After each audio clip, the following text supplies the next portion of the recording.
All right, let's pivot from the central perk couch to something a bit more haunting. In cinema, naming a character is never an accident. A name is usually a one-line summary of a character's destiny.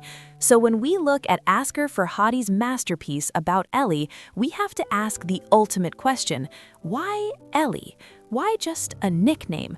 Why does a movie about a woman's death refuse to even tell us who she actually was? اسمش چیه؟ Elly. For those who haven't seen it or need a refresher, the story seems simple at first. A group of old college friends from Tehran head to the Caspian Sea for a weekend getaway. Among them is Sepida, the group's planner, who brings along Elly, her daughter's kindergarten teacher. Why? To set her up with Ahmad, a friend visiting from Germany. Everything is perfect. They're laughing, playing games, and dancing in an old abandoned villa by the beach. It feels like a comedy until it doesn't. On the second day, a child almost drowns. Elly jumps into the water to save him. The boy is saved, but Elly disappears. Suddenly, the joy turns into a psychological thriller. The group panics, the police arrive, and the most chilling realization hits. No one actually knows who Elly is. They don't know her last name, they don't know her family, and as it turns out, they don't even know if she wanted to be there.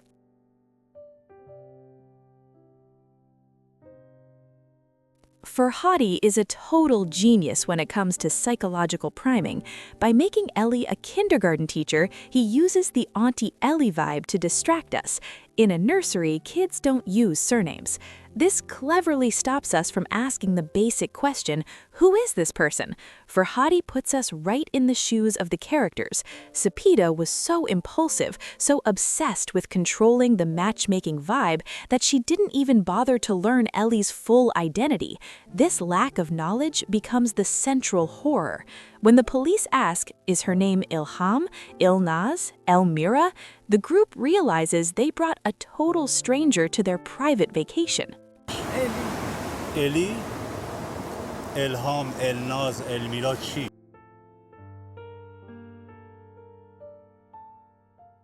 Since the film belongs to us now, we can play detective with the Persian roots of the names Elly could stand for. Elmira, meaning the one who dies for her tribe. If you see her as a hero who sacrificed herself for a group that barely knew her, this is her name. تونس آقا تو رو خدا بازم به اون طرفا هم بگرد. Elika, a northern name meaning Mother Earth. It fits the maternal role she played while the other adults were busy acting like kids.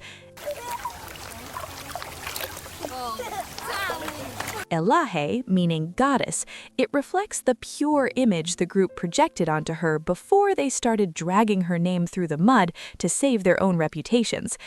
هیچی بابا این که هنوز هیچی نشده از کف رفت. خوبه. Ilham, meaning inspiration. She was the spark that revealed the hidden lies and the toxic secrets of these best friends.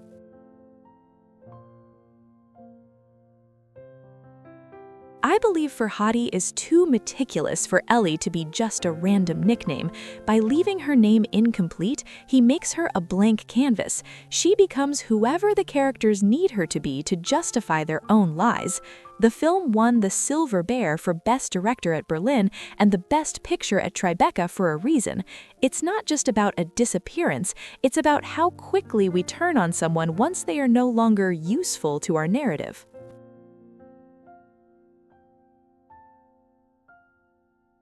What name did you imagine for her? And more importantly, did she even want to be there? Stay tuned and hit that subscribe button. We're going deep into the secrets of cinema.